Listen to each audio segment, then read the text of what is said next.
Gusto pumasok? Tara. Ay, ate. Kasi, akala ko nung una.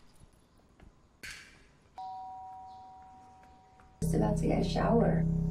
Laura 2022 bercerita tentang seorang istri sekaligus wanita karir yang hobinya mendua nih. Ia mendua di ruang kerja pribadinya serta dengan rekan kerjanya sendiri.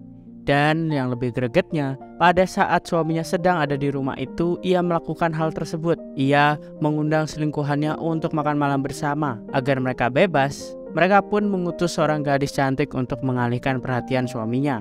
Sebelum masuk, kalian wajib banget pencet tombol subscribe dan nyalakan tombol notifikasinya.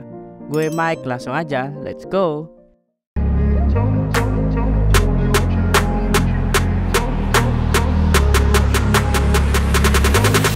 Film diawali dengan memperlihatkan seorang wanita yang bernama Camille. Ia bekerja sebagai sales desain interior. Pada saat itu, Camille sedang menawarkan jasanya pada seorang klien bernama Afilah. Terlihat, Afilah tertarik dengan desain rumah itu. Camille juga menambahkan kalau lukisan yang akan dipajang di rumah itu adalah hasil karya dari suaminya sendiri, yang merupakan seorang pelukis ternama. Mendengar hal itu, Tuan Afilah pun langsung tidak keberatan untuk membayar berapapun harganya yang diminta oleh si Camille. Camille lalu memberitahu kabar gembira tersebut pada rekan kerjanya yang bernama Geoff. Untuk merayakan kesuksesannya itu, Camille mengajak Geoff untuk makan malam di rumahnya. Tak lupa ia juga menyuruh pria itu untuk mengajak teman wanitanya. Meskipun mereka berstatus sebagai rekan kerja, Geoff dan Camille nampak begitu mesra. Singkat cerita, makan malam pun berlangsung di rumah Camille.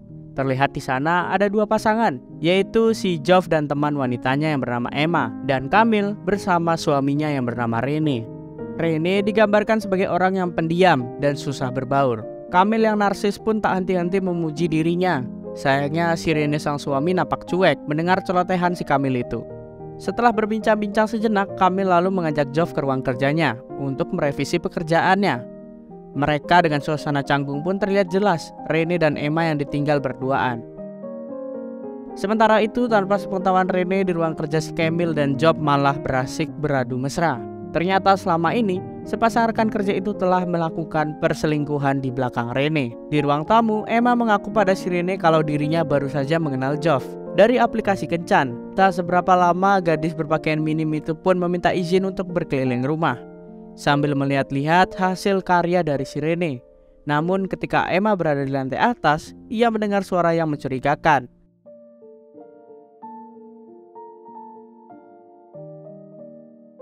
Dengan wajah yang sangat pucat dan panik, Emma pun bergegas pergi dari rumah itu dan meninggalkan Rene seorang diri.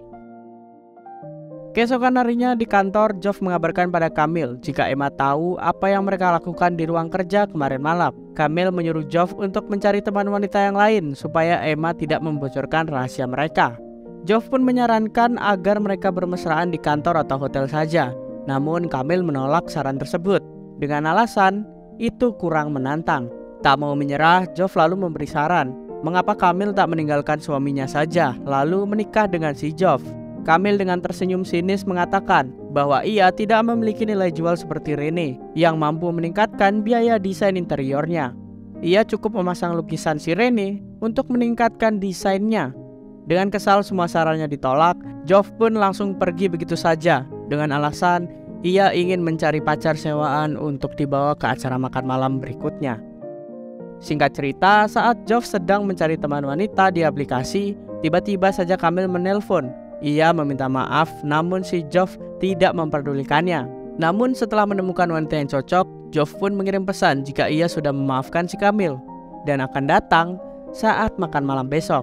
Tak disangka pesan itu dibaca oleh si Rene saat Camille sedang di kamar mandi. Meskipun Rene tahu bahwa sang istri berselingkuh, ia berusaha meredam emosinya dan bersikap tidak terjadi apa-apa. Esok malamnya, Geoff datang bersama gadis bernama Si, yang merupakan seorang mahasiswi dari kejurusan kesenian. Geoff sengaja memilih Si agar bisa mengobrol nyambung dengan si Rene. Ia mengobrol seputaran kesenian. Nyatanya Camille tidak menyukai kehadiran Si, karena perhatian Geoff dan suaminya malah teralihkan pada si gadis itu. Saking kagumnya Si dengan si Rene, ia sampai mengajaknya untuk berselfie bareng dengan hasil karyanya tersebut. Karena si Rene semakin tertarik dengan Si, ia pun akhirnya terus mengajak ngobrol Si Dan anehnya, pemandangan itu malah membuat si Kamil sewot, hingga akhirnya mengajak Joff untuk melimpir ke ruang kerja. Too much information. Word? Joff?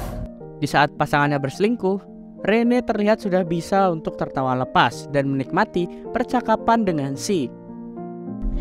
Ketchup. Rene pun lantas menyuruh Joff untuk mengajak Si lagi minggu depan karena ia ingin menjadikan gadis itu sebagai model lukisannya. Saat mengantar Si pulang ke apartemennya, Joff menawarkan pekerjaan dengan upah 200.000 peso agar mahasiswi cantik itu mendekati Rene hingga membuatnya bercerai. Sebagai uang muka, Joff memberikan 100.000 peso dan sisanya akan dibayarkan jika misi telah selesai. Si pun setuju dan langsung beraksi pada pertemuan berikutnya.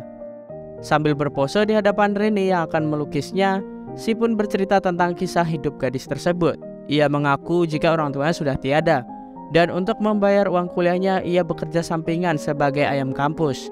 Demi menghemat biaya, Si juga bahkan membungkus sisa makanan dari kencannya dengan seorang pria. Setelah membuat sketsa tahap pertama, Rene menyuruh Si untuk datang kembali minggu depan. Dan tak lupa, ia juga memberikan makanan pada gadis itu. Melihat hal itu lagi, Kamil menjadi sangat emosi. Dan setelah itu, Si pun diantar oleh si Joff pulang. Keesokan harinya, Kamil bertemu dengan Joff dan meminta agar tak membawa Si lagi ke rumahnya. Di sana mereka pun berdebat karena bagi Joff, Si adalah wanita yang sempurna untuk mengalihkan Rene. Lagi pula, Kamil sendirilah yang menyuruh mencari teman wanita agar Rene tak curiga dengan hubungan gelap mereka. Setelah pertemuannya dengan Joff, tanpa sengaja Kamil melihat Si baru masuk ke sebuah kafe. Kamil yang penasaran memata-matai dan menyaksikan gadis itu. Ia sedang bermesraan dengan pria tua dan peristiwa itu diceritakan Kamil kepada si Rene. Bukannya terkejut, Rene justru tertawa dan mengatakan ia sudah mengetahui hal tersebut. Merasa dirinya terus dibayang-bayangi oleh sosok Si, Kamil yang kesal pun berniat merusak lukisan sang suami.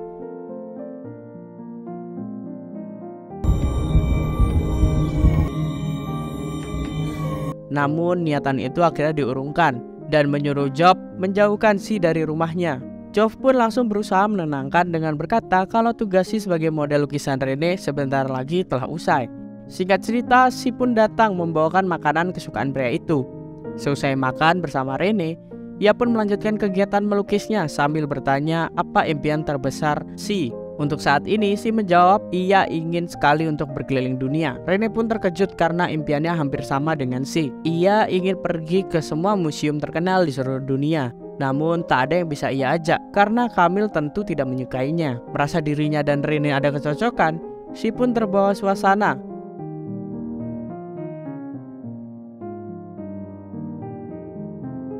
Sementara itu di tempat yang berbeda terlihat Tuan Avila yang sedang mengajukan komplain kepada si Kamil. Pria tua itu protes, desain interiornya yang ditunjukkan Kamil ternyata hampir persis sama dengan rumah sahabatnya. Tuan Avila yang merasa dibohongi oleh si Kamil yang menjanjikan bahwa desain interior itu eksklusif hanya untuk dirinya, ia meminta uang mukanya dikembalikan jangka waktu 48 jam. Jika tidak dikembalikan, maka ia akan menyuruh pengacaranya untuk membawa kasus ini ke jalur hukum. Kamil yang sangat emosi pun langsung pergi dari sana dan langsung menemui Joff. Ia pun curhat tentang masalahnya kepada si Joff. Namun bukan sekedar untuk curhat saja, wanita itu diam-diam mengambil kotak udut milik si Joff. Gue sendiri nggak tahu tuh bakal digunain apa. Lalu ketika di rumah Kamil, ia pun mulai mencari-cari alamat dari apartemen Si. Dan keesokan harinya, Si bertemu dengan Joff di sebuah taman. Di sana ia mengaku telah jatuh cinta pada si Rene. Dan Rene pun juga telah jatuh cinta kepada wanita itu. Merasa misinya telah selesai, Si lantas meminta imbalan yang telah dijanjikan Joff. Dengan memakai uang itu, Si pun langsung membeli perlengkapan untuk perjalanan keliling Eropa. Namun di gedung apartemennya, Si tiba-tiba dicegat oleh si Kamil yang beralasan ingin melihat karya seni buatannya. Kecurigaan Si kepada gelagat Kamil yang aneh ini pun terbukti. Ketika mereka baru saja masuk, Kamil langsung memukulnya hingga Si tak sadarkan diri. Merasa Si sudah tak bernyawa, Kamil pun menyamar dan menaruh kotak udut si Joff itu di sana dengan maksud agar selingkuhannya lah yang menjadi tersangka atas kejadian itu. Namun setibanya di rumah, Kamil yang panik, ia pun menenangkan diri dengan minum minuman. Dengan keadaan setengah sadar, ia malah masuk ke dalam studio lukis milik si Rene. Ia melemparkan seputung udut ke dalam kaleng thinner dan akhirnya terjadi sebuah kebakaran. Tak menunggu waktu lama, ia pun langsung mendapatkan karma. Saat ia akan keluar, kaki Kamil terpleset dan jatuh pingsan. Karena tak ada yang peduli dengan keadaan Kamil, Rene pun langsung pergi mencari Si ke apartemennya. Namun beruntung saja, Si ternyata masih hidup dan Rene pun langsung membawanya ke rumah sakit. Beberapa hari kemudian terlihat kondisi Si yang sudah pulih dan sedang bicara dengan Geoff.